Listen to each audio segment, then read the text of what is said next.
Ito na yung mga tandang ko guys. Tapos na yun sila pinatuka guys.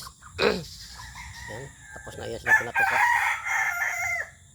Ito yung palahi ko guys, pang panabong. Ito may pag ano to, ano to, Tagalog.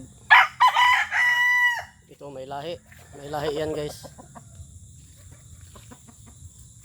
Ito Tagalog.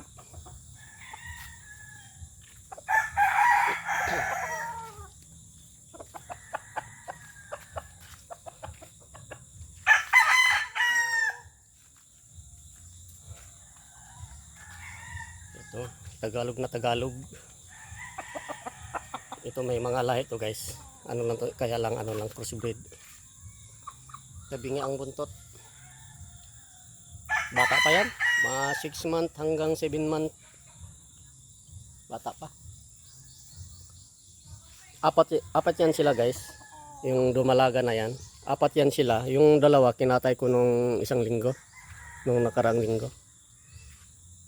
Eh wala akong ulam. Ano kaya nangyari dito sa motor ko?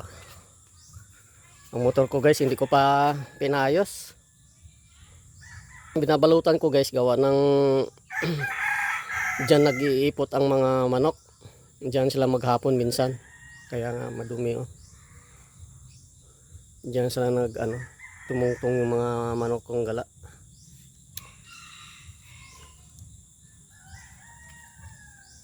Yan oh, maaraw ngayon. Maaraw, magandang araw ngayon oh.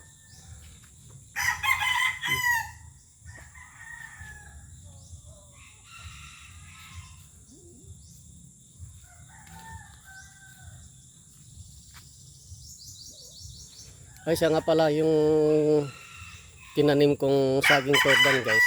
Nabuhay na. Galing doon sa duhat, sa may pinagtrabahoan ko doon. Buhay na oh. Tanim kong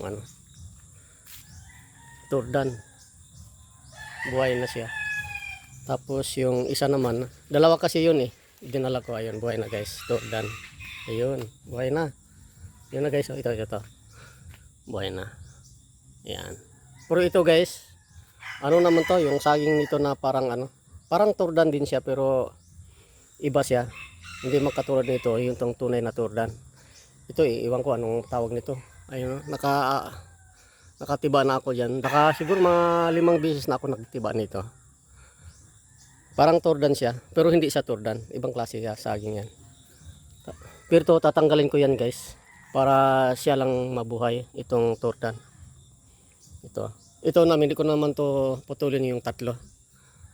Babubungahin ko muna yung tatlo. Yung mga suwi yan guys, papatayin ko na yan. Gusto ko yung maiwang mabuhay itong tunay na tordan.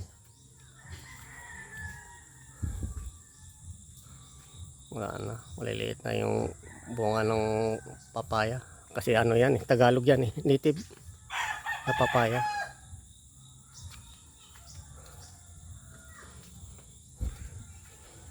May malaking buwig dito guys. Sana naman hindi ako maunahan ng magdanakaw dito, kasi minsan kinukuha nilang saging na hindi naman sa kanila. Yun guys oh, malaki na. Malaki ng buwig. Ayan, sana ako ang makatiba niyan.